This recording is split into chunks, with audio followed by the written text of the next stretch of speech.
The rod is fixed at the other and, यहाँ से ये फिक्स है जिसके अबाउट ये रोटेट कर सकता है, other and and is rotated in horizontal plane at an angular speed omega, और ये पूरा सिस्टम जो कि ओमेगा से घूम रहा है. Calculate the angular momentum of the ball at the end with respect to the ball at the centre. तो आप यहाँ ध्यान से देखो, ये जो पार्टिकल बी है वो एल, क्योंकि अगर इसकी लेंथ एल है रॉड की, तो ये L/2 रेडियस के सर्कल में घूम रहा है और ये एल रेडियस के सर्कल में घूम रहा है.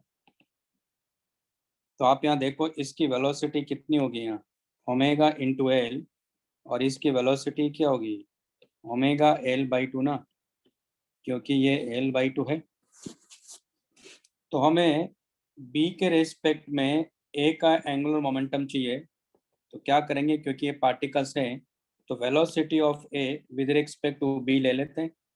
तो दोनों ए के डायरेक्शन में हैं, तो velocity of A with respect to ground minus velocity of B with respect to ground, यानी omega L J cap minus omega L/2 J cap, यानी ओमेगा L/2 जे कैप. इसका मतलब बी रेस्ट पर आ गया.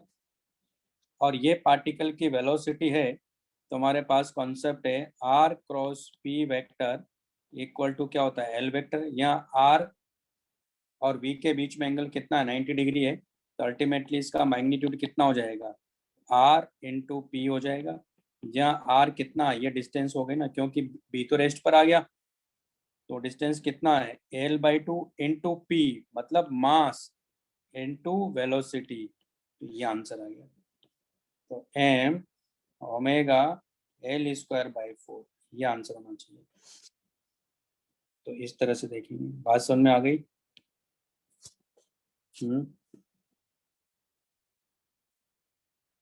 Yes और no?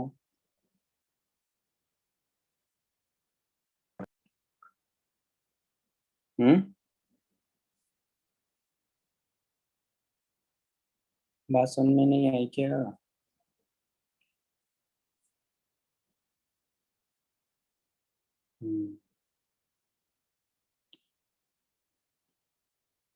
Ishan समझ में आ रहा है ना?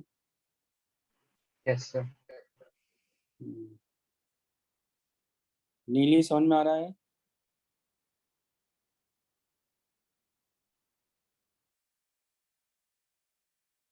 नीली क्लास में नहीं है.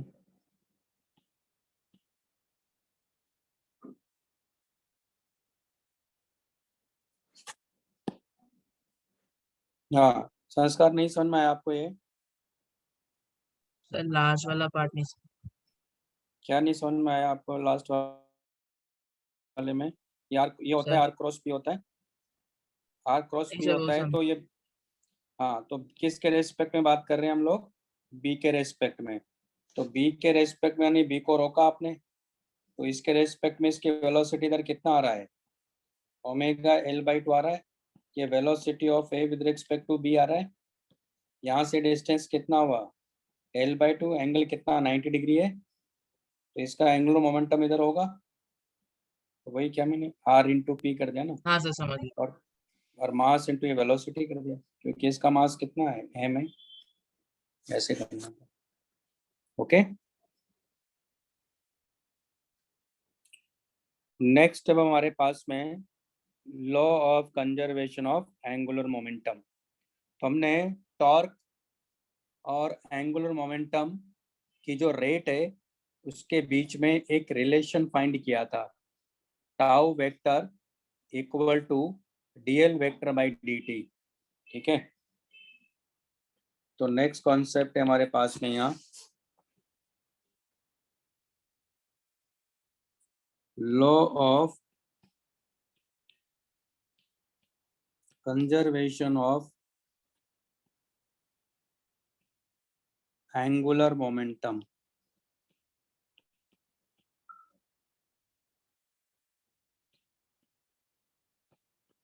Law of conservation of angular momentum. तो सिंस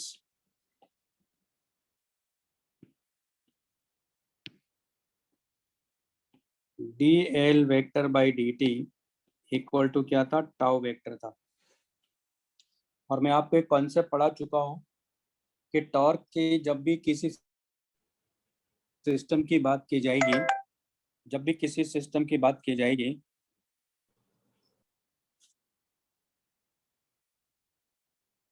तो टॉर्क किसकी वजह से देखा जाता है, इंटरनल फोर्सेस की वजह से या एक्सटर्नल फोर्सेस की वजह से? External.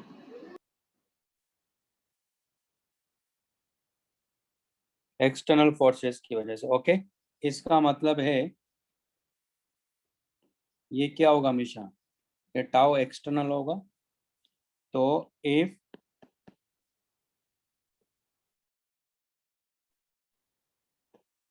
tau external if external torque, if external torque about a point or axis, if external torque about a point or axis is zero, then angular momentum will be conserved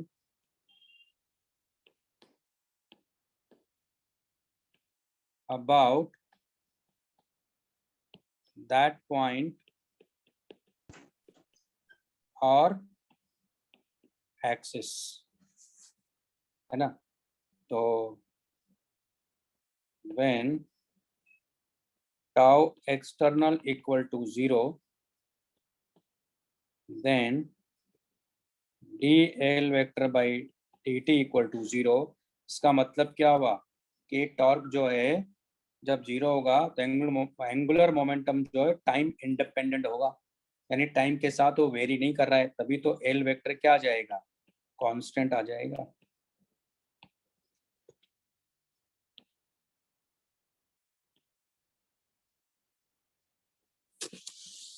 देख लीजिए। Sir हम्म,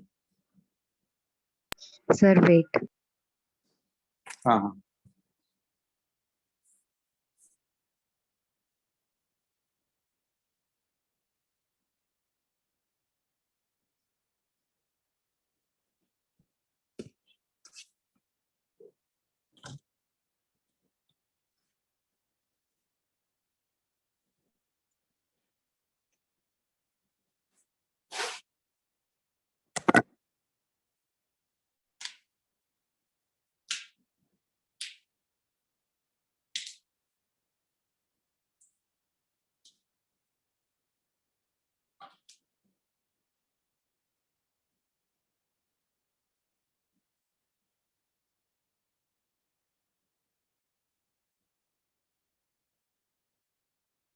लिख लिया। एक minute sir, बस last में।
Done sir.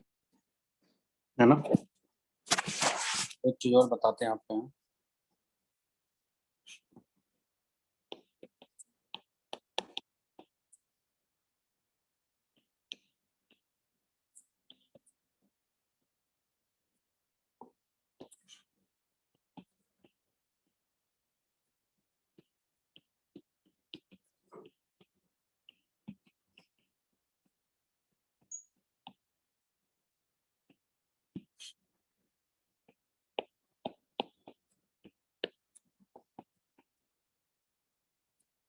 देखो tau external vector equal to क्या होता है, D L vector by D T है।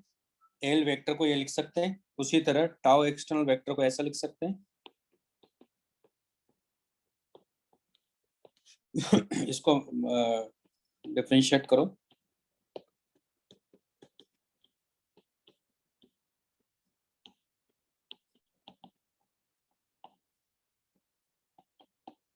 इसको सेग्रीगेट कर सकते हैं, यानी आई कैप को आई कैप के साथ रखेंगे, जे कैप को जे कैप के साथ रखेंगे, के कैप को के कैप के साथ रखेंगे। तो टाउ एक्स इक्वल टू ऐसे लिख सकते हैं, D L X by D T. Tau Y equal to D L Y by D T, और tau Z equal to D L Z by D T. मतलब यहाँ ये भी हुआ कि if tau X equal to अगर 0 है और tau Y does not equal to 0, tau Z does not equal to 0, तो हमारे पास आ जाएगा कि L X equal to constant हो गया। मतलब क्या हुआ कि अगर along the x axis torque अगर 0 है तो उस डायरेक्शन में एंगुलर मोमेंटम कंजर्व रह सकता है ना। भले वाई डायरेक्शन में और जेड डायरेक्शन में टॉर्क 0 नहीं है तो उस डायरेक्शन में नहीं रहेगा। वैसे हमने वहां भी देखा था कंजर्वेशन ऑफ मोमेंटम में भी, वहां भी ये तो बात हुई थी कि अगर मान लो नेट फोर्स 0 है तो हर डायरेक्शन में मोमेंटम कंजर्व रहेगा, लेकिन अगर किसी पर्टिकुलर डायरेक्शन में फोर्स अगर 0 है तो उस डायरेक्शन में मोमेंटम कंजर्व रहेगा, बाकी में नहीं रहेगा। तो पहला उधर जो मैंने बताया था इस पेज में, यहाँ क्या था कि नेट टॉर्क अगर 0 है, नेट एक्सटर्नल टॉर्क 0 है तो हर डायरेक्शन में मोमेंटम कंजर्व रहेगा, इसलिए मैंने एल वेक्टर लिया।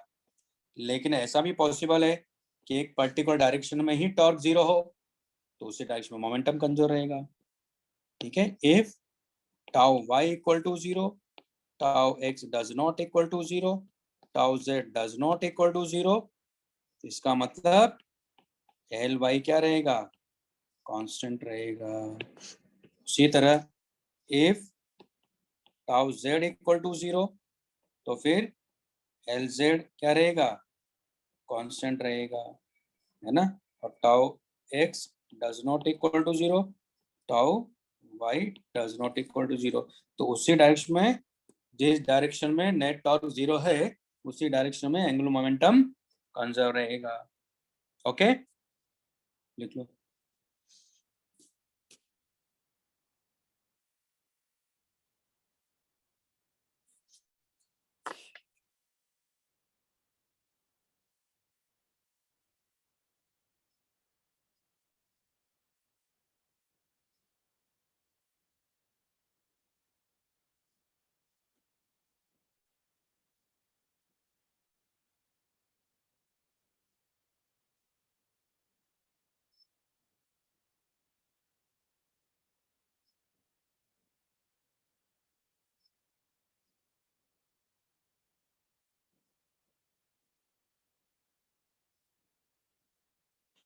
लिख लिया।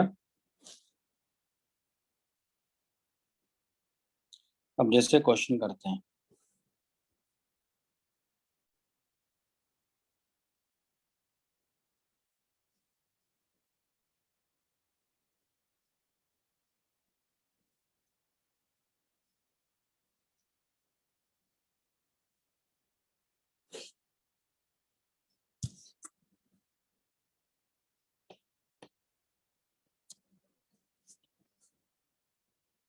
मान लो जैसे कि ये वाला एग्जांपल हम लोग ले सकते हैं। पहले 49 एग्जांपल किया जा सकता है। क्या कह रहा है एग्जांपल 49 में,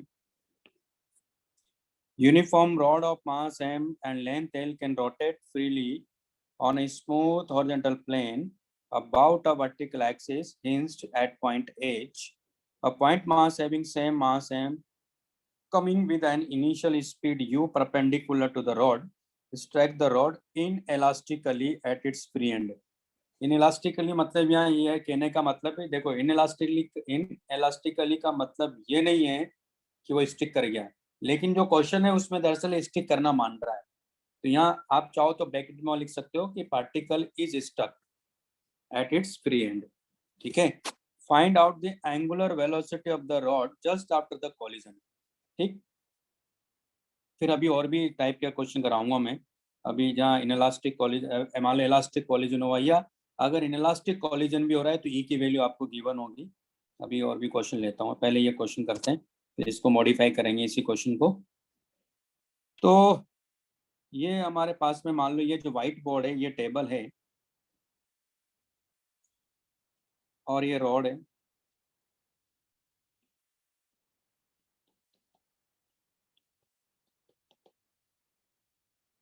ये एच है,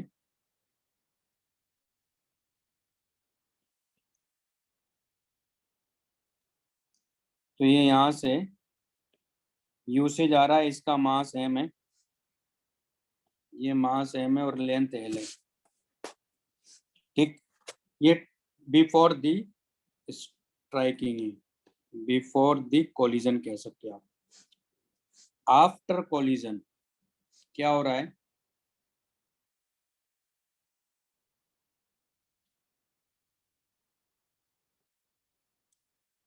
ये जाके स्टिक कर गया। तो आपको ये पता है जैसे इसे जाके स्टिक करेगा तो ये रॉड ऐसा सिस्टम, यानी रॉड ही क्या, ये जो पार्टिकल है और ये रॉड, ये सब के सब क्या करेंगे, ओमेगा से ऐसे घूम जाएंगे। ऐसा आपको लगता है कि नहीं? हाँ, जैसे ये जाके टकराएगा तो पूरा सिस्टम रोटेट कर जाएगा। ये लॉजिक समझ में आ रहा है ना? Yes sir. तो अब क्या करेंगे, एंगुलर मोमेंटम कंजर्व करवाएंगे। अब किसके अबाउट कंजर्व करवाएंगे, तो ध्यान से समझना, देखो इस कॉन्सेप्ट को। मैं इस पूरे को सिस्टम मान रहा हूँ, है ना, इस पूरे को यहाँ सिस्टम मान रहा हूँ। तो मैं इसका एबीडी बना के दिखाता हूँ पहले आपको। इसका एबीडी ये आफ्टर कोलिजन है और ये स्टिक कर जाता है। तो एफबीडी अगर आप बनाओगे तो मैं इस रॉड को ऐसा बना लेता हूँ, क्योंकि ये समझना जरूरी है। और ये इसका ये यहाँ जो होल रहा होगा वो है, और ये रॉड इस तरह से है, और यहाँ नेल रही होगी ये, है ना, मैंने इसको फ्री कर रहा है ऐसे। आप ये देखो, जब बॉल टकराएगा या पार्टिकल टकराएगा तो इसको ऐसे नॉर्मल लगेगा, जो कि इम्पल्सिव फोर्स होगा, और इसको नॉर्मल ऐसे लगेगा।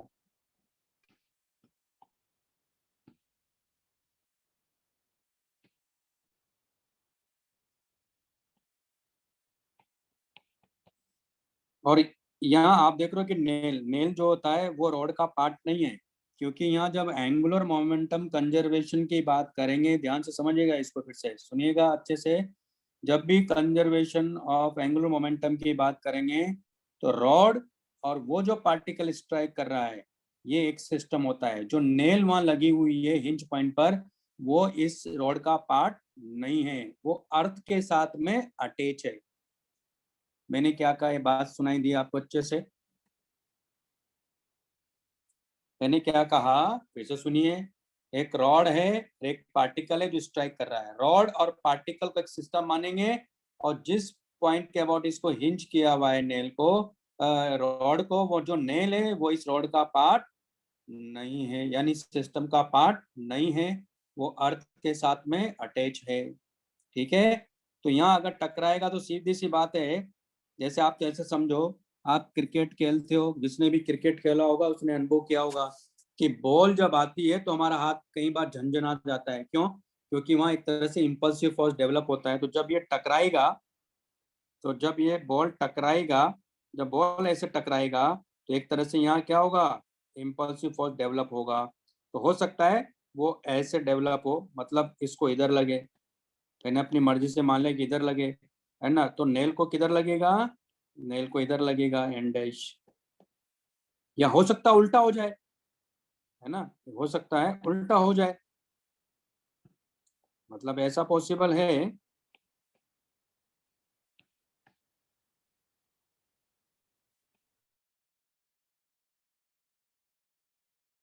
उधर लगे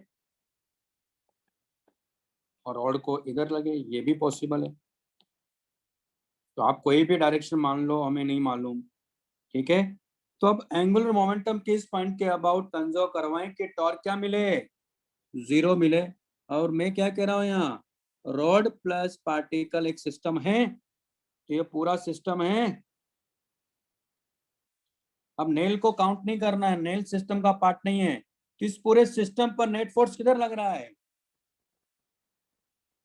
इधर लग रहा है ना, एन डैश। क्यों, क्योंकि ये तो इंटरनल फोर्स हो गया ना।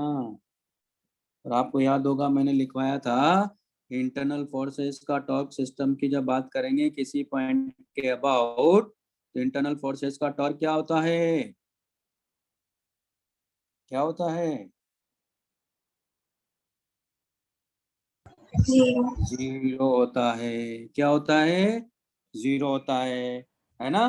तो लेकिन किस पॉइंट के, यहाँ तो देखो किसी भी पॉइंट के अबाउट जीरो होगा इंटरनल फोर्सेस का, तो किसी भी पॉइंट के अबाउट इंटरनल फोर्सेस का टॉर्क जीरो होता है, किसी भी पॉइंट के अबाउट इंटरनल फोर्सेस का टॉर्क जीरो होता है ना। अब ध्यान से देखो, अब अगर मैं टॉर्क कंजर्व करवाऊं, मान लो टॉर्क जीरो करवाऊं, तो किसके अबाउट जीरो हो सकता है टॉर्क, किस पॉइंट के अबाउट जीरो दिख रहा है आपको, एच पॉइंट के H. अबाउट। वेरी गुड यार, वेरी गुड। एच पॉइंट के अबाउट, क्यों, क्योंकि जो नॉर्मल है यहाँ जो ये नॉर्मल है इसका तो टॉर्क इसके अबाउट जीरो ही आएगा, और जो एंडेश यहाँ से पास हो रहा है उसका भी टॉर्क जीरो है, यानी जितने भी फोर्सेस है सबका टॉर्क जीरो। तो वैसे भी अब आप ये पॉइंट याद रखो कि जब भी हिंज पॉइंट होगा उस पॉइंट के अबाउट आप हमेशा एंगुलर मोमेंटम कंजर्व करा सकते हो। क्यों, क्योंकि बाकी जो फोर्सेस होंगे वो तो इंटरनल होंगे, और हिंज फोर्स पे अगर फोर्स आ भी रहा होगा तो उसकी line of action hinge point से ही पास हो रही है, तो उसका टॉर्क क्या हो जाएगा, जीरो हो जाएगा। तो इसका मतलब है law of conservation of, law of conservation of angular momentum about hinge point H. अब कैसे लगाएंगे, तो initial angular momentum equal to final angular momentum. तो इनिशियली तो पार्टिकल किधर जा रहा है, इनिशियली पार्टिकल इधर जा रहा है, तो ये पार्टिकल इधर जा रहा है, तो इसका एंगुलर मोमेंटम क्या हो जाएगा एच पॉइंट के अबाउट, क्योंकि इसकी लाइन ऑफ एक्शन इधर है। परपेंडिकुलर डिस्टेंस कितना है, एल है, इनिशियल एंगुलर एल किधर है, एंटी क्लॉकवाइज डायरेक्शन में है, किधर है, एंटी क्लॉकवाइज डायरेक्शन में, M U L, anti clockwise direction में इसको प्लस ले लेते हैं, इक्वल टू, रोड का तो जीरो ही है क्योंकि रोड में तो वेलोसिटी नहीं थी, एंगुलर वेलोसिटी नहीं थी, तो रोड का क्या हो गया, जीरो हो गया। अब बाद में तो रोड का भी आ गया, तो यहाँ क्या है, पूरा एक रिजिड सिस्टम बन गया पार्टिकल के साथ में, तो यानी आई इंटू ओमेगा कर देंगे नहीं सिस्टम का, तो क्या करेंगे, क्योंकि रिजिड सिस्टम हो गया तो आई इंटू क्या होता है, एंगुलर मोमेंटम होता है, तो आई कितना होता है रोड का होगा, M L square by 3 hinge point के अबाउट, प्लस पार्टिकल का इंच पॉइंट के about M L square into omega. ये भी क्लॉक एंटी क्लॉक वाइज ही है, ये भी किधर है, एंटी क्लॉक वाइज ही। हाँ, रिजिड सिस्टम का मतलब नहीं मालूम है भाई, रिजिड हो गया ना पूरा, इसके साथ ये भी तो अटैच हो गया, इसको रिजिड सिस्टम मानेंगे फिर हम लोग,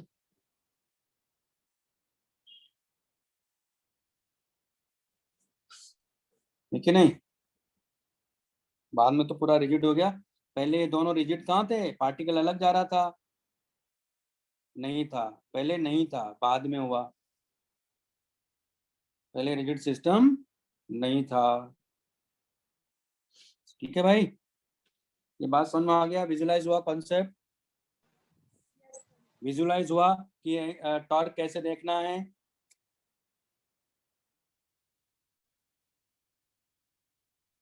मल्टीपल Yes, sir. फोर्सेस लगने के मल्टीपल फोर्सेस भी होंगे तब भी देखेंगे, है ना, मल्टीपल फोर्सेस ही तो है, देखो ना आप।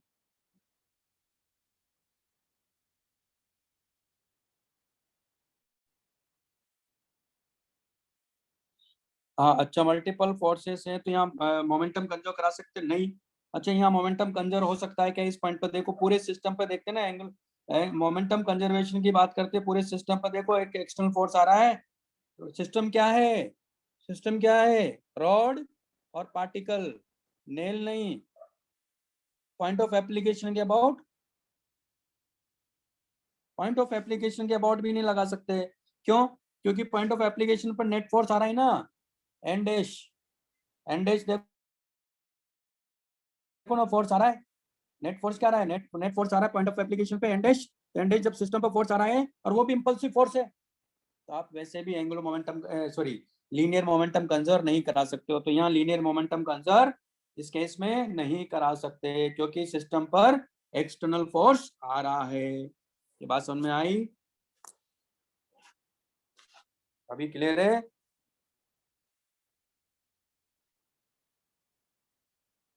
ml स्क्वायर ऐड नहीं करेंगे, पार्टिकल का लिखूंगा ना।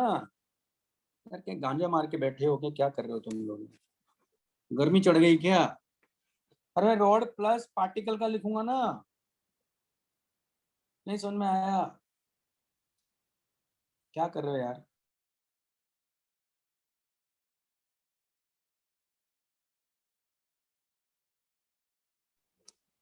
अरे जूस जूस पीना, कोल्ड ड्रिंक नहीं पीना, जूस पियो। और मोमेंटम कंजर्व नहीं करा सकते, यहाँ मोमेंटम कंजर्व नहीं करा सकते। बात समझ में आ गई?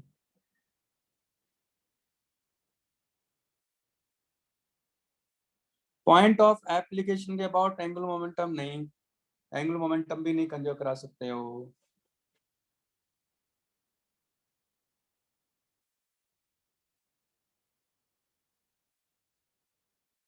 सर एक्सटर्नल टॉर्क तो जीरो होता है ना पॉइंट ऑफ एप्लीकेशन के अबाउट? पॉइंट ऑफ एप्लीकेशन के अबाउट एक्सटर्नल टॉर्क तो जीरो हो जाएगा ना? एक्सटर्नल टॉर्क मतलब जितने भी फोर्स है सबका टॉर्क जीरो हो जाएगा, ये कहना चाह रहे हो ना आप उस पॉइंट के अबाउट? हाँ सर, तो फिर एंगुलर मोमेंटम कंजर्व क्यों नहीं होगा? अच्छा ओके। हम्म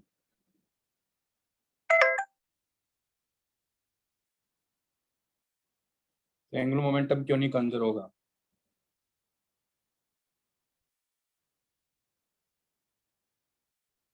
होगा ना? तो ढूंढो इसका पॉइंट ऑफ एप्लीकेशन कहाँ है। नेट फोर्स का पॉइंट ऑफ एप्लीकेशन कौन बताएगा कहाँ होगा? यहाँ पे नेल पे ही होगा point of- कहाँ पर होगा? यहाँ पे तो नेल पे ही होगा ना? हाँ यहाँ पर तो नेल पे ही होगा, बिल्कुल ठीक है ना। यहाँ पर मैं तो कहाँ आ रहा है? नेल मैं पे ही आ रहा है दूसरा वो। मैं दूसरे केस का पूछ रहा था, मैं बहुत हाँ तो सारे आप पॉइंट ऑफ एप्लीकेशन के अबाउट कर सकते हो, तो नहीं वहां तो टॉर्क जीरो आता है, सारे फोर्सेस का टॉर्क तो जीरो ही मिलता है अपने को। तो इस केस में कहाँ आ रहा है? नेल पे ही आ रहा है पॉइंट ऑफ एप्लीकेशन, कर सकते हो। ठीक है ना, बात समझ में आ गई? हाँ ठीक है, इसको सॉल्व कर लेंगे। तो यहाँ सॉल्व कर दूं, तो M U L equal to 4 ml²/3 into omega, तो ओमेगा इक्वल टू 3u/4l, यही आंसर है ना। मान लो कोलिजन हो रहा है इलास्टिक, तब कैसे करेंगे? Next question. ये तो मान लो हमने पहला पार्ट इसका कर लिया है ना, ये पहला पार्ट। इसका दूसरा पार्ट बनाते हैं कि मान लो कोलिजन है इलास्टिक। कोलिजन कैसा है? इलास्टिक, है ना। चलें नेक्स्ट पॉइंट पे, चलें क्या? Yes sir. Next second point,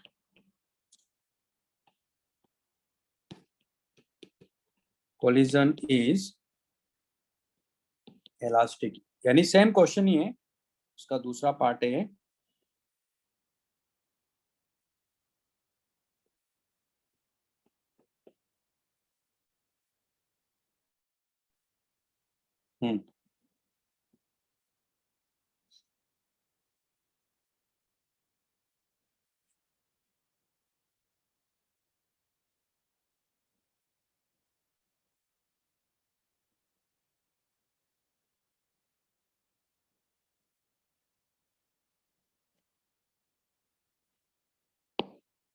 और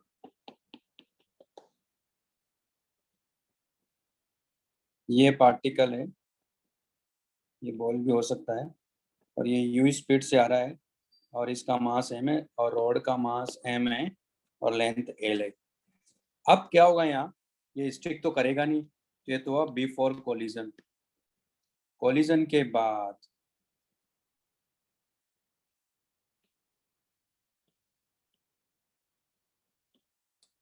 क्या होगा, क्योंकि इसको नॉर्मल आएगा, किसको किसको नॉर्मल आएगा, यहाँ नॉर्मल आएगा, और ये जो बॉल यहाँ होगा उसको नॉर्मल इधर आएगा, उसकी वजह से क्या करेगा, रॉड ऐसे घूम जाएगा, है ना। तो यहाँ क्या होगा कि ये रॉड ओमेगा से घूम जाएगा, और बॉल की या पार्टिकल की वेलोसिटी कोलिजन के बाद मैंने मान लिया कि v1 हो जाती है। आप जीरो नहीं कर सकते हो वेलोसिटी, जब तक क्वेश्चन में मेंशन नहीं करेगा तब तक आप जीरो नहीं ले सकते हो।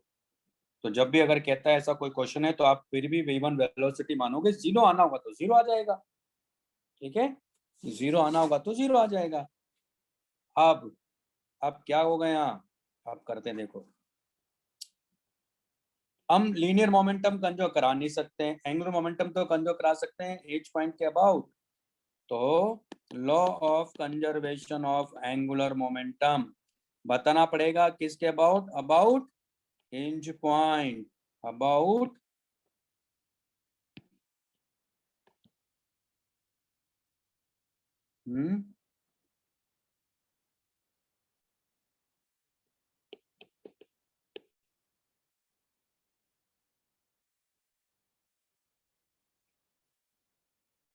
ठीक है भाई।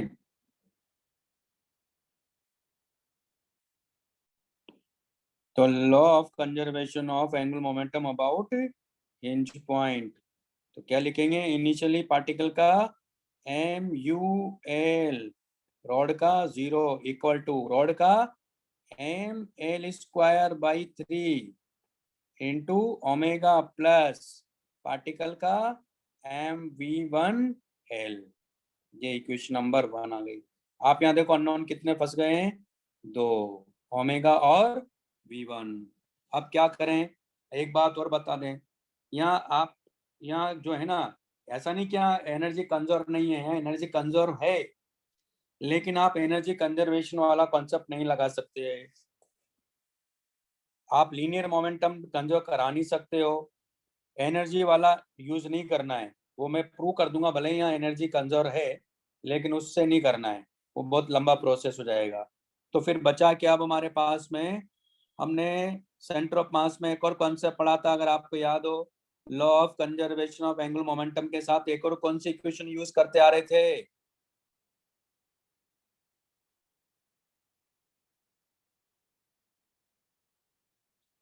अरे भाई कौन सी इक्वेशन यूज करते आ रहे थे, ई वाली इक्वेशन यूज करके आ रहे थे, Newton's experimental law of collision, coefficient of restitution वाला कॉन्सेप्ट यूज करते आ रहे थे, याद आ रहा है, वो लगाएंगे। वो कब लगाते हैं, जब वेलोसिटीज किधर होना चाहिए, वेलोसिटीज या वेलोसिटीज का component along the common normal, इनका कॉमन नॉर्मल किधर है, इनका कॉमन नॉर्मल इधर है, इसको इधर लगेगा, इसको इधर लगेगा, इसका मतलब है कि इसका ओमेगा अगर वेलोसिटी है तो इस पॉइंट की, क्योंकि ये याद होना चाहिए, जिस पॉइंट पर कोलिजन हो रहा है वहां की नेट वेलोसिटी लेना होता है। तो यानी इस पॉइंट की वेलोसिटी क्या लोगे, रॉड के इस पॉइंट की, रॉड के किस पॉइंट की, इस पॉइंट की वेलोसिटी क्या लेना है, v2 equal to omega L लेना है। तो यहाँ हम लोग कौन सा कॉन्सेप्ट लगाएंगे, आप Newton's experimental law of collision, जो कि E equal to v2 minus v1 by u1 minus u2। यहाँ आप देखो, ये तो क्या हो गया, ये तो u1 हो गया, और यहाँ u2 कितना था रॉड का, 0 था, तो क्या लिखेंगे, इलास्टिक कॉलिजन है तो ई की वैल्यू 1 और V2 मतलब ओमेगा एल V1 दोनों एक ही डायरेक्शन में। U1 कितना है U और U2 कितना है 0। ये एक इक्वेशन ये मिल गई। या इसको थोड़ा सिंप्लीफाई कर लो, इसको भी 2 मत मानो।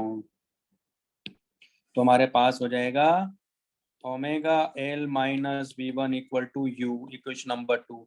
दो अननोन है, अननोन कौन कौन से है, ओमेगा और V1, और दो इक्वेशन है, सॉल्व करेंगे आंसर मिल जाएगा। समझ में आया कॉन्सेप्ट? Yes sir. आप देखोगे कि यहाँ एनर्जी भी कंजर्व रहेगी। जैसे इनिशियल सिस्टम की एनर्जी कितनी है, हाफ एम यू स्क्वायर, मालूम है, बाद में हाफ एम यू स्क्वायर मिल जाएगा अपने को। बस अपने को दोनों से V1 और V1 और ओमेगा निकालना है। V1 मिला, ओमेगा मिला, तो आप देखोगे कि हमें, आप फाइनली देखोगे कि टोटल काइनेटिक एनर्जी क्या है, यहाँ कांस्टेंट है, यानी इलास्टिक कोलिजन है, इसलिए एनर्जी यहाँ क्या रहेगी, कंजर्व रहेगी।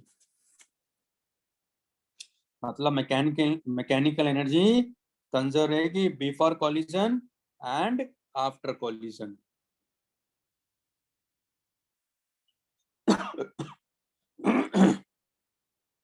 मेरे ख्याल से ये समझ में आ गया होगा।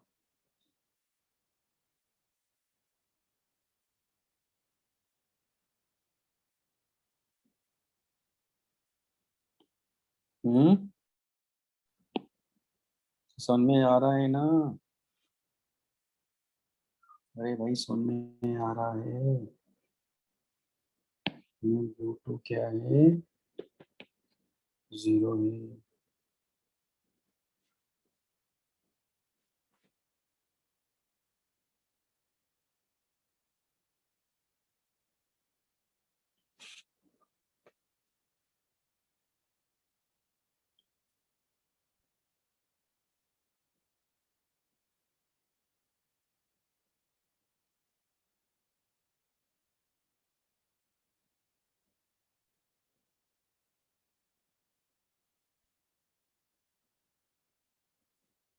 अब ये कॉन्सेप्ट भी हमारा हो गया। अब एक और इसमें बताता हूँ मैं, एंगुलर इम्पल्स का कॉन्सेप्ट भी पढ़ा देता हूँ, फिर उसके क्वेश्चन आगे करके आगे चलेंगे तब बताएंगे। यहाँ सिर्फ कॉन्सेप्ट पढ़ा रहा हूँ मैं, क्योंकि वैसे तो ये जो अभी 2 क्वेश्चन किए ना मैंने रॉड वाले, ये एंगुलर इम्पल्स वाले कॉन्सेप्ट से भी हो जाते हैं, लेकिन अभी नहीं। उसके समझने के लिए थोड़ा एक बेस बनाएंगे, फिर हम करेंगे उसको, ठीक है। अभी कॉन्सेप्ट पढ़ा देता हूँ।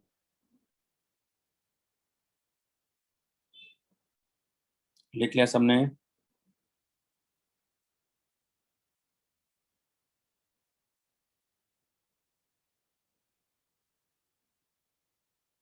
चलिए भाई,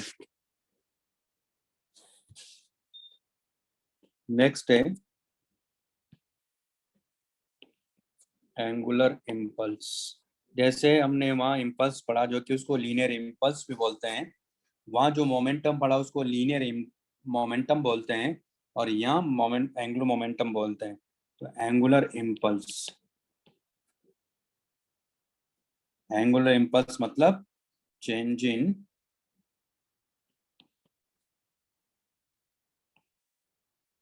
एंगुलर मोमेंटम। वहाँ इम्पल्स को क्या लेते थे, चेंज इन लीनियर मोमेंटम या चेंज इन एंगुलर मोमेंटम। यानी इसको आई से डिनोट कर रहा हूं मैं, या जे से डिनोट कर लेते हैं। तो यहाँ मैं इसको जे से डिनोट कर रहा हूँ, यानी J vector equal to delta L vector, ये कॉन्सेप्ट है। Since tau vector equal to क्या था, D L vector by D T था, है ना। यानी डी एल डी, तो D L vector equal to क्या हो जाएगा, टाउ वेक्टर डी टी, इसको यहाँ रख देंगे।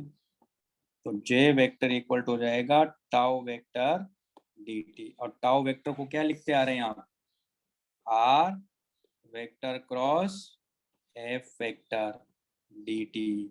और इसको क्या लिख सकते हैं हम लोग, J vector equal to r vector cross F vector d T.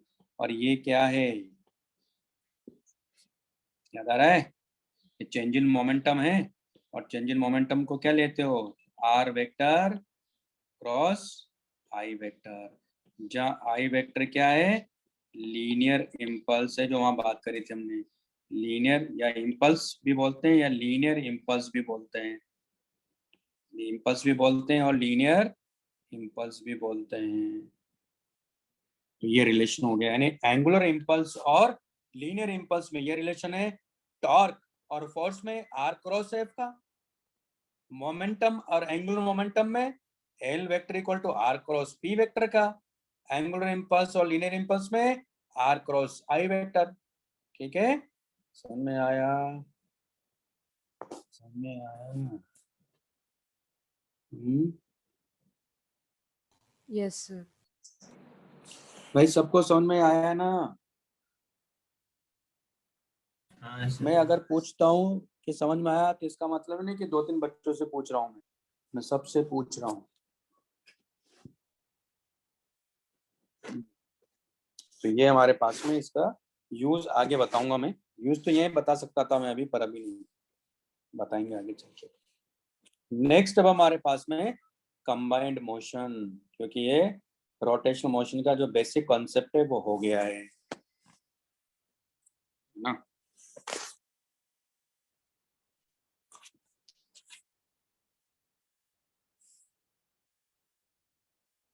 अच्छा, वर्क डन बाय टॉर्क भी पढ़ा दें पहले, चलो बता दें, ये लिख लो पहले।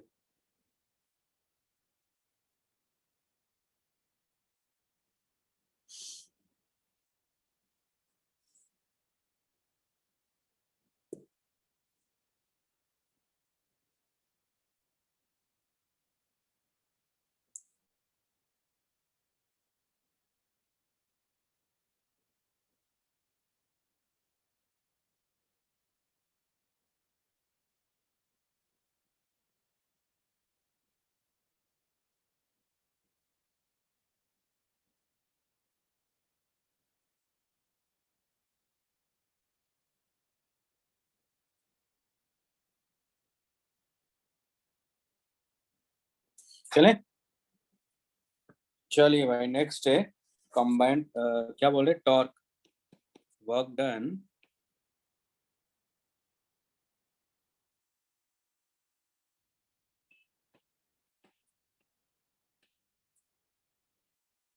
Done by torque.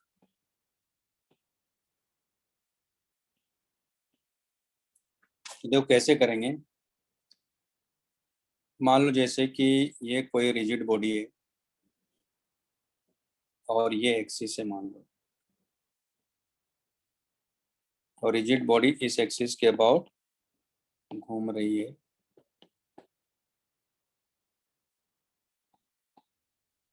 मान लो ओमेगा से घूम रही है, ये एक्स डैश एक्सिस है।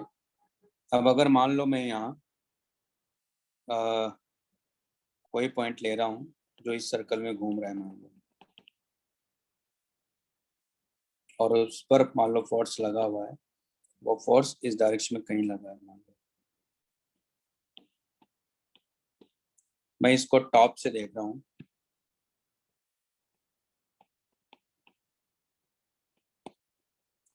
तो टॉप व्यू सिर्फ उस पार्टिकल को मैं देख रहा हूँ, इस रिजिड बॉडी का, है ना, ये रिजिड बॉडी है, उस पर एक पार्टिकल है, उसको मैं देख रहा हूँ जिसकी रेडियस मान लेते हैं आर है, और आर और इसके बीच में जो एंगल है वो एफ, और यहाँ जो एंगल है वो फाई है।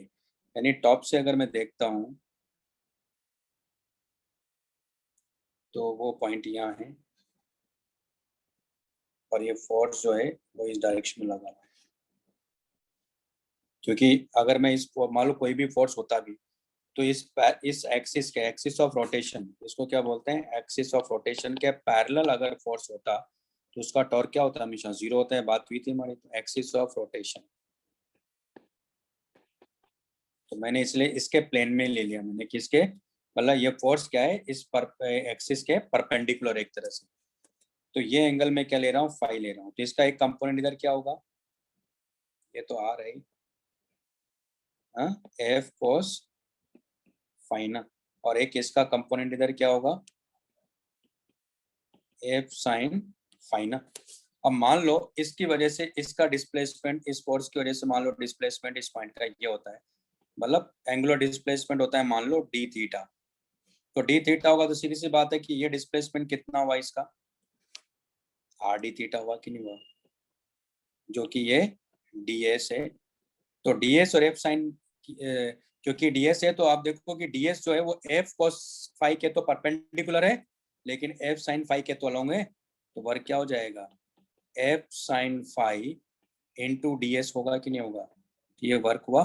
अब ध्यान से देखो आप यहाँ, एफ साइन फाई और डी एस क्या है देखो, तो हो जाएगा F sine phi into R D theta. अब वापस से देखो, तो F sine phi into R, ये टॉर्क हो गया, इंटू डी थीटा। ये क्या है देखो, टॉर्क की तो है एफ साइन फाई, क्योंकि एफ कॉस फाई की वजह से तो टॉर्क 0 होगा, क्योंकि एफ कॉस फाई तो इधर है और एफ साइन फाई आर के बीच में एंगल 90 डिग्री है। तो ये क्या गया देखो, तो टाउ डी थीटा आ गया ना।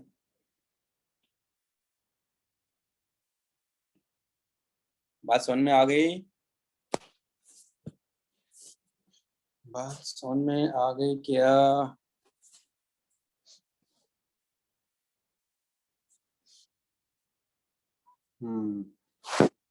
लिख लो इसको।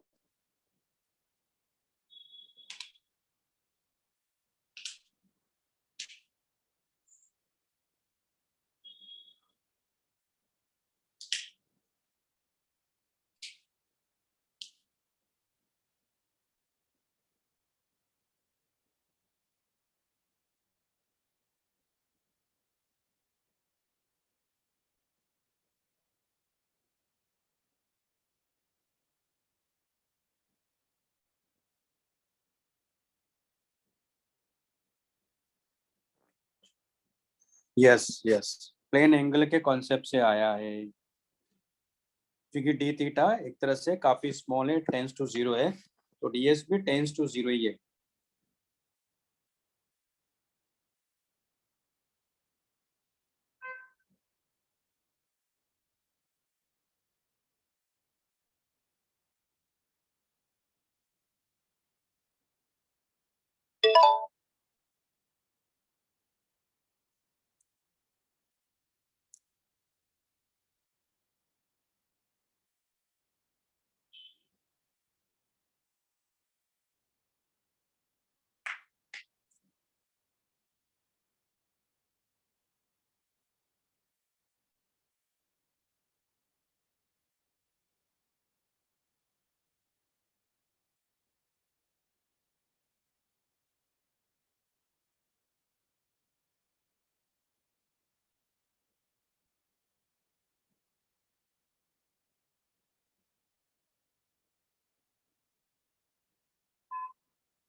लिख लिया।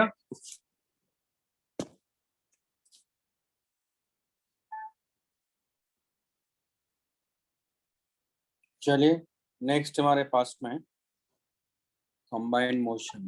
सर 1 मिनट बाकी था।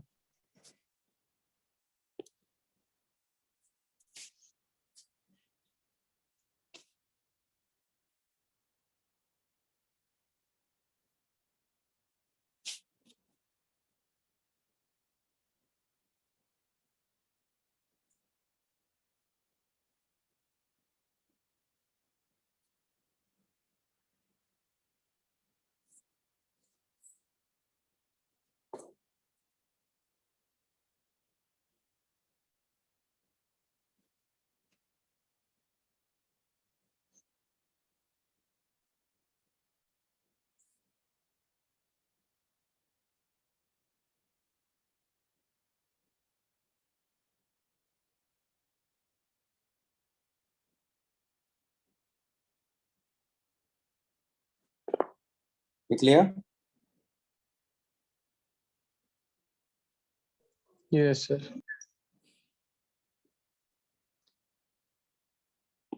नेक्स्ट है कंबाइंड मोशन।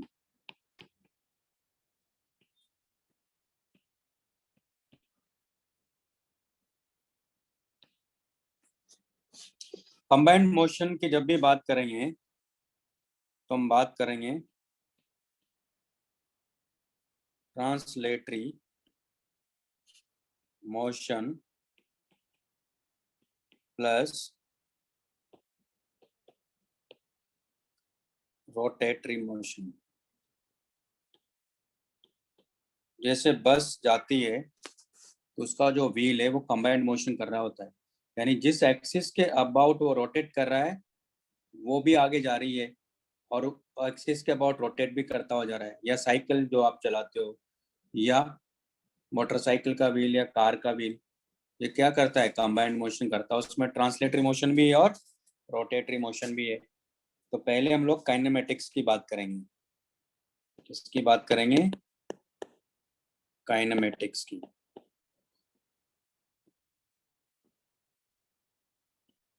काइनेमेटिक्स का मतलब समझने लग गए होंगे अब आप लोग, जिसमें हम लोग बात करते हैं एक्सेलरेशन, वेलोसिटी, उसके डिस्प्लेसमेंट के बारे में बात। यानी जो एक्सेलरेशन आ रहा होता है या जो एंगुलर एक्सेलरेशन आ रहा होता है, हम उसके कॉज के बारे में बात नहीं करते कि कहाँ से आया।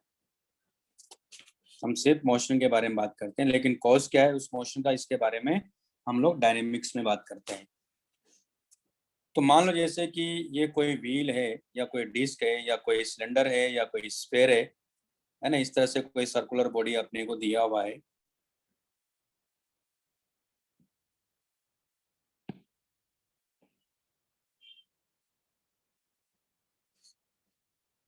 ये ग्राउंड है,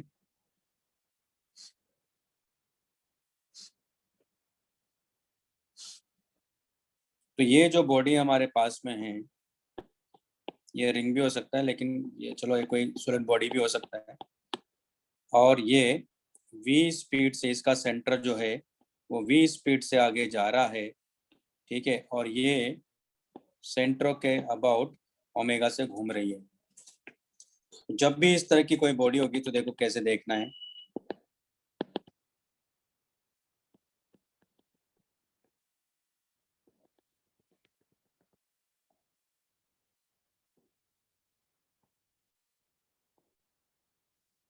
तो ये ए, ये बी, ये सी और ये डी, इसको क्या करेंगे? दो पार्ट में डिवाइड करेंगे। एक ट्रांसलेटरी फॉर्म में लेके जाएंगे, एक रोटेटरी फॉर्म में लेके जाएंगे, ठीक है।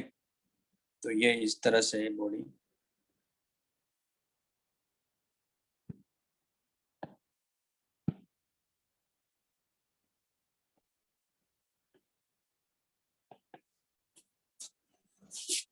बड़ी बन गई यार, छोटी साइज का बनाती है।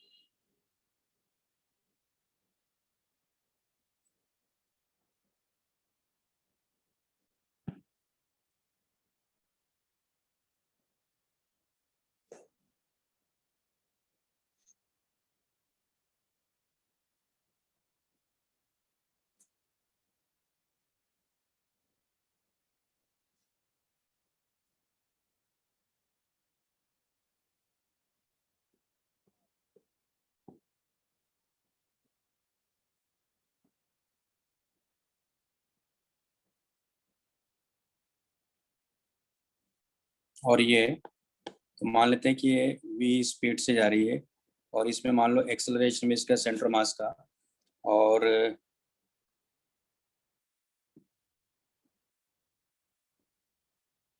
ये ओमेगा से घूम रही है। मान लो एंगुलर एक्सेलरेशन भी इसमें अल्फा। इसको दो पार्ट में डिवाइड करेंगे हम लोग।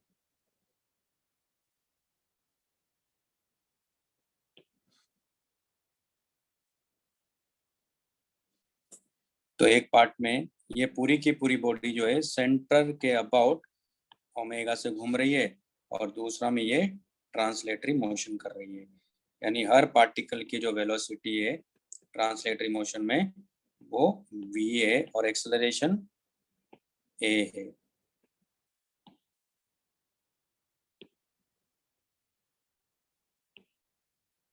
तो ये ए, ये बी, ये सी और ये डी।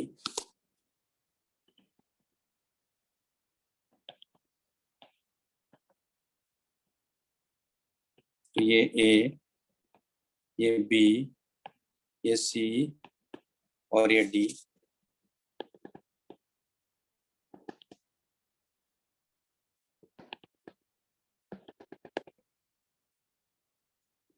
तो ये ए, बी, सी और ये डी।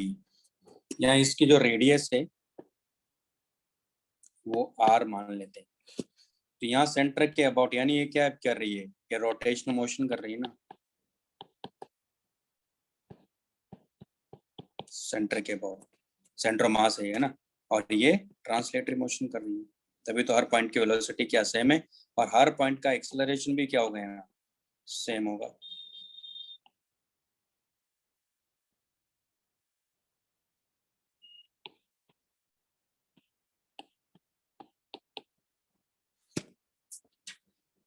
ठीक है,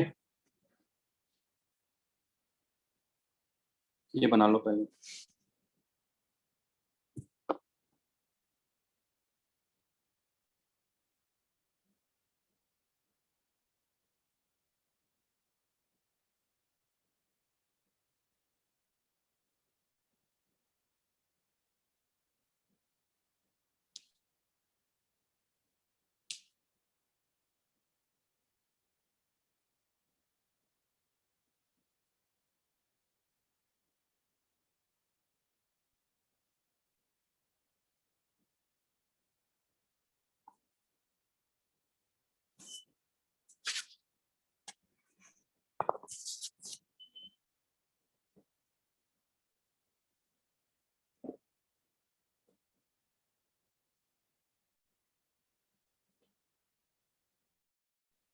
तो ये अल्फा से भी घूम रहा है।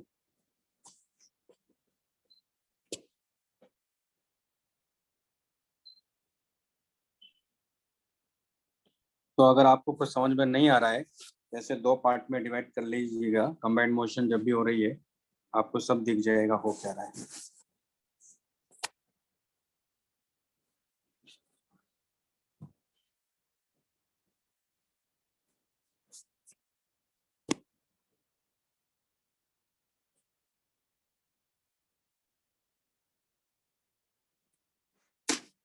लिख लिया?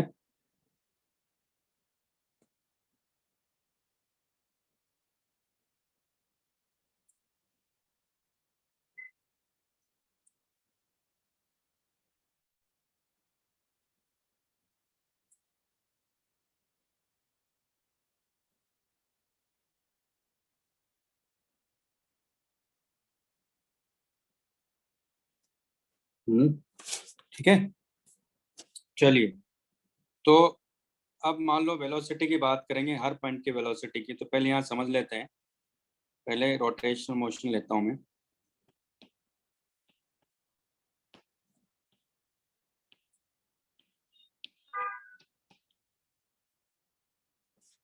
तो सिर्फ आप रोटेटरी मोशन को अगर आप ऑब्जर्व करते हो इस बॉडी के ऊपर,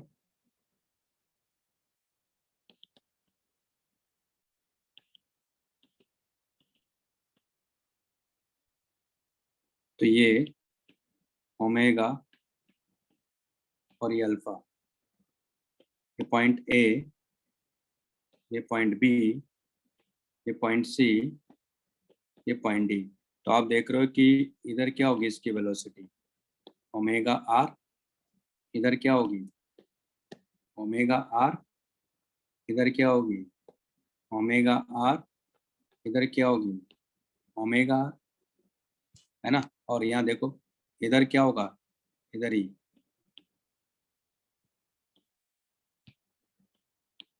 अल्फा आर होगा कि नहीं होगा। और क्योंकि ओमेगा भी है तो इसमें सेंट्रीपिटल एक्सेलरेशन भी तो होगा, कितना होगा, ओमेगा स्क्वायर आर। उसी तरह इधर क्या होगा, अल्फा आर, और इधर क्या मिलेगा, ओमेगा स्क्वायर आर। उसी तरह इधर क्या मिलेगा, अल्फा आर, और इधर क्या मिलेगा आपको, ओमेगा स्क्वायर आर। उसी तरह ऊपर क्या मिलेगा आपको, अल्फा आर और इधर क्या मिलेगा, ओमेगा स्क्वायर आर ना। ये बात समझ में आ गई सबको। और जब आप सिर्फ ट्रांसलेटरी मोशन की बात करोगे,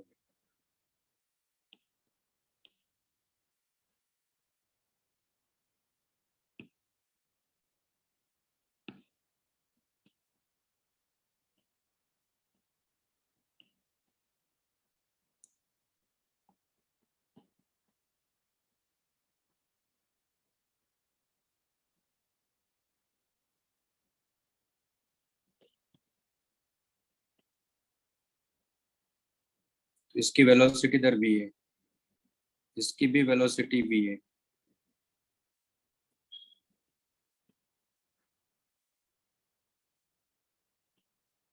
इसकी वेलोसिटी भी है और एक्सेलरेशन भी इधर है।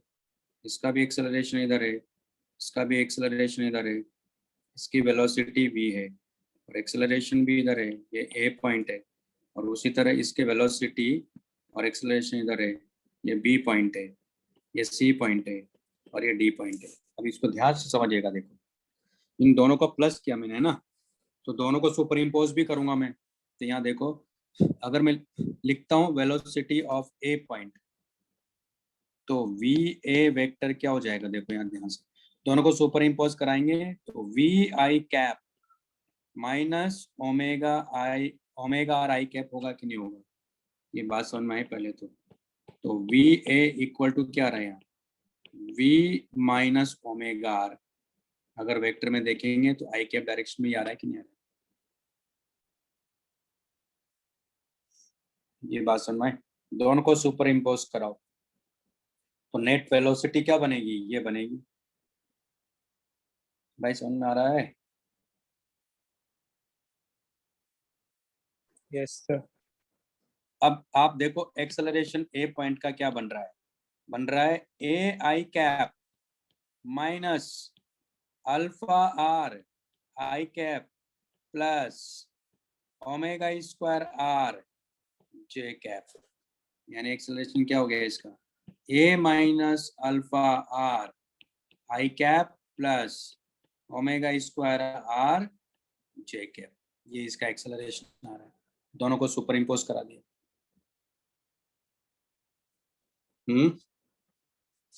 बात समझ में आई। ये बात समझ में आ रही है। Yes sir. Yes yes. लिखो तो इसको लिख लो पहले।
लिख लिया। हाँ सर। अब यहाँ देखो वेलोसिटी ऑफ एक मिनट सर।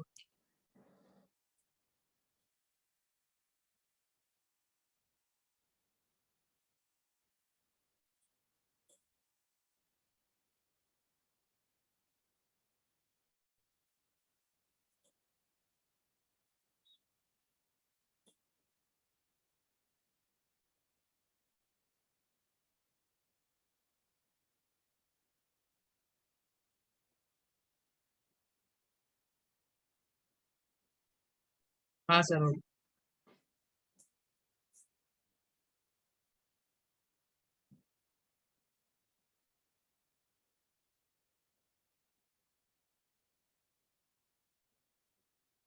अब बात करते हैं जैसे बी पॉइंट के लिए, या पहले सी पॉइंट के लिए। तो v c vector equal to क्या लिखेंगे, देखो v plus omega are I cap, यानी v c equal to v plus omega r. A c vector क्या हो जाएगा, a i cap plus alpha r I cap minus omega square r j cap, यानी a plus alpha r I cap minus omega square r j cap. लिख लीजिए।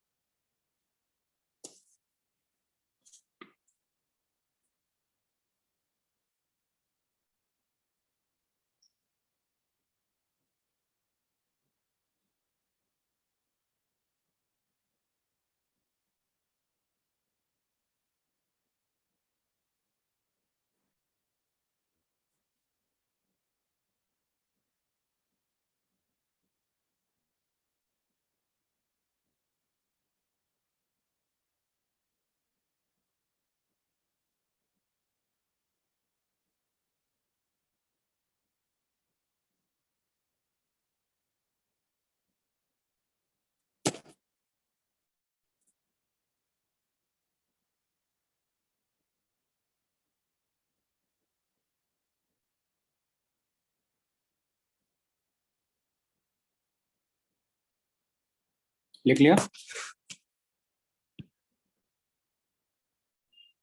अब बात करते हैं बी को लेकर।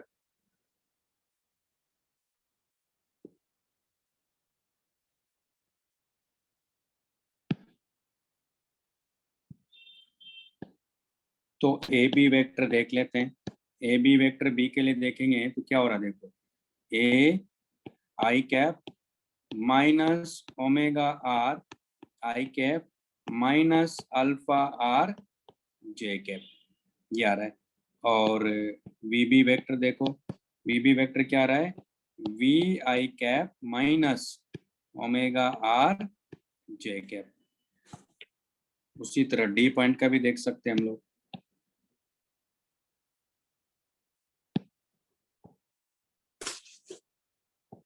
तो ए डी वेक्टर, तो a i cap plus omega are I cap plus alpha r j cap, और वी डी वेक्टर हो जाएगा वी आई cap plus omega r j cap. ठीक है।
अब जैसे एक क्वेश्चन है, करिए आप लोग।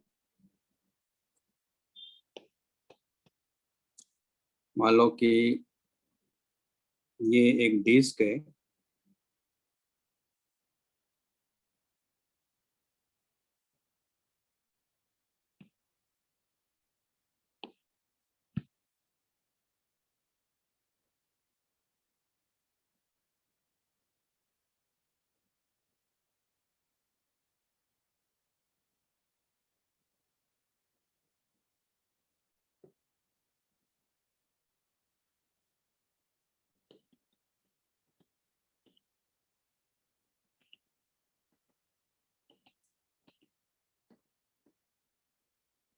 ये ए, ये बी, ये सी और ये डी। डिस्क या कोई भी बॉडी हो सकती है और इसकी जो रेडियस है वो आर है। ये बी से इधर जा रहा है, इसका एक्सेलरेशन ए है और इसमें ओमेगा भी और अल्फा भी है। एक पॉइंट यहाँ है, ये पॉइंट पी है और ये वर्टिकल के साथ में यहाँ ये जो एंगल है ये 30 डिग्री है और ये डिस्टेंस यहाँ से सेंटर से पॉइंट ओ से r/2 पर है। तो आपको पॉइंट पी की एक तो वेलोसिटी बताना है और पॉइंट ए का एक्सेलरेशन बताना है। करिए, क्वेश्चन क्लियर है?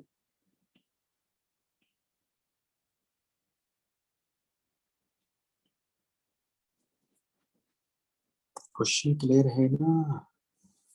करो इस क्वेश्चन को। Yes.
हो गया?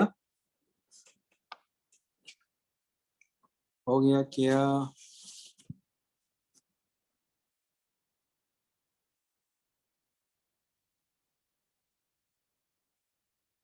पीयूष निकल लिया।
ये एंगल 30 डिग्री है तो ये 60 डिग्री होगा, तो ये 30 डिग्री है।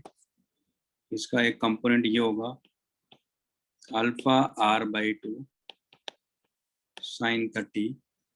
इसका एक कंपोनेंट इधर होगा अल्फा r बाई 2 cos 30, और ये हमारे पास में ये भी 30 होगा, तो इसका एक कंपोनेंट होगा omega square r by 2 cos 30, और इधर की तरफ इसका कंपोनेंट होगा omega square r by 2 sine 30।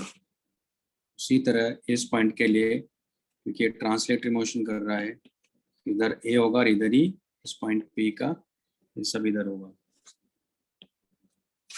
तो पहले एक्सेलरेशन लिखेंगे, तो रहेगा a i cap plus alpha r by 2 cos 30 plus omega square r by 2 sine 30, ये हो जाएगा आई कैप, मतलब ये भी ए आई कैप और ये भी, फिर माइनस अल्फा, या ऊपर ले लेते हैं तो plus alpha r by 2 sine 30 minus omega square r by 2 cos 30 J cap. उसी तरह ओमेगा का देखेंगे, तो ओमेगा किधर होगा इसका, ओमेगा r, इसका ओमेगा r इधर ही तो होगा ना,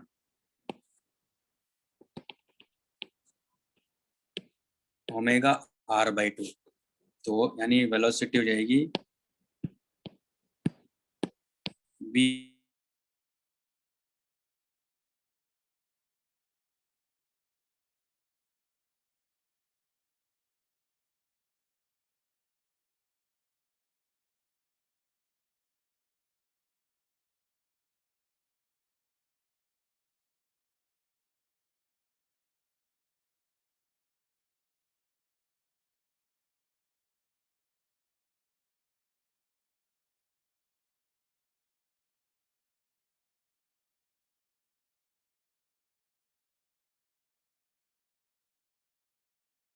ओमेगा r बाई 2।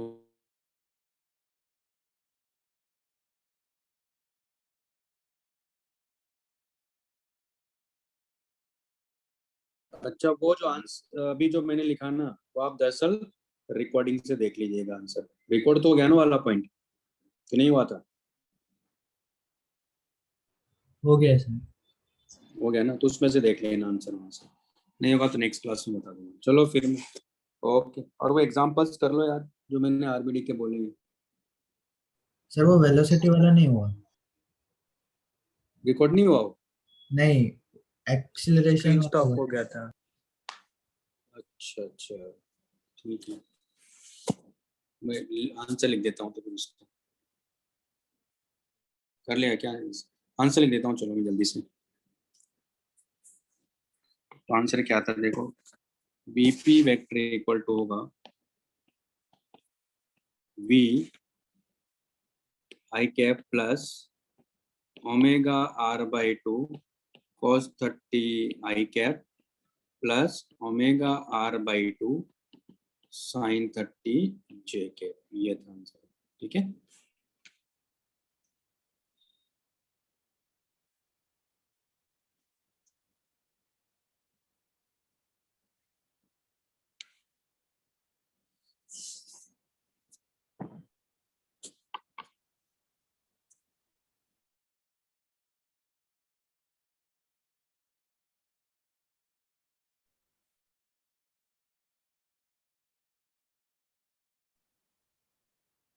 कल भी डाउट लेक्चर लगाऊंगा मैं।